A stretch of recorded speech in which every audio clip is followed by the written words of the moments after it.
Dyer and I'm going to read My Best Friend Bob. Brian, the guinea pig, lived in a nice comfy cage in Pete's pet palace with his best friend Bob. Brian had short shiny fur which he was very proud of. Bob had long tufty fur which he didn't really think about all that much. The two little guinea pigs spent their days doing what guinea pigs do best: eating, sleeping and playing I Spy. Brian was terribly good at I Spy and almost always won with clever words like budgerigar and dog food. One day Brian and Bob were busy playing when a little boy walked into the shop. "I spy with my little eye," said Bob. But before he could finish, the little boy reached into the cage and picked him up. "I want this one," the boy said. "I shall call him Fluffy." Brian watched as Bob was put into a cardboard box with holes in the lid. He just had time to wave goodbye and Bob was gone. Suddenly the cage felt very big and empty. "Oh dear," sighed Brian, "I shall miss Bob." And he trundled off to find a peanut to cheer himself up. But he didn't cheer up at all.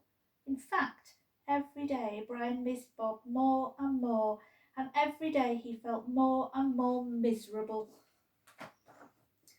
Then one day Brian was sitting in his cage feeling very glum when he noticed an old man peering down at him. The man picked him up and smiled. "He's just what I was looking for," he said, and he put Brian into a box. At first Brian was excited. "Maybe there'll be other guinea pigs in my new home," he said to himself. He began to whistle and felt much more cheerful. But that evening he found himself all alone, without so much as an earwig for company. Brian sighed. He wished he was back in Pete's pet palace. At least he could chat to the goldfish there. "I wonder what's happened to my best friend Bob," whispered Brian. "He's probably forgotten all about me by now." He wiped away a tear and curled up in the straw. The next morning Brian hadn't even opened his eyes when he felt his box being lifted up. "What's happening now?" he grumbled. But he didn't really care. Things couldn't get much worse than they already were.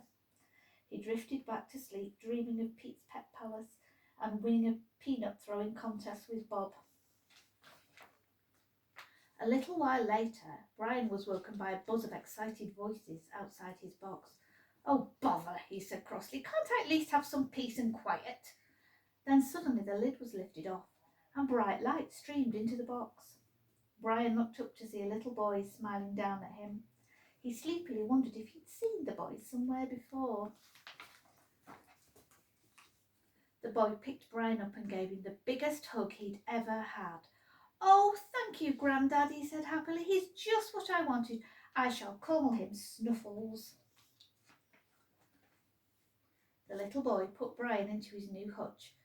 Brian stretched out and sniffed the air. "That's funny," he said, and he sniffed the air again.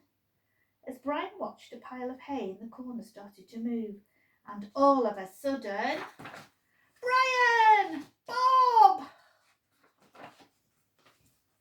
Brian was so excited to see Bob that he thought he might burst with happiness.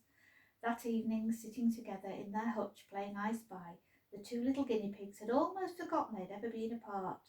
"I spy with my little eye," said Bob, something beginning with P. But Brian was already fast asleep. The end.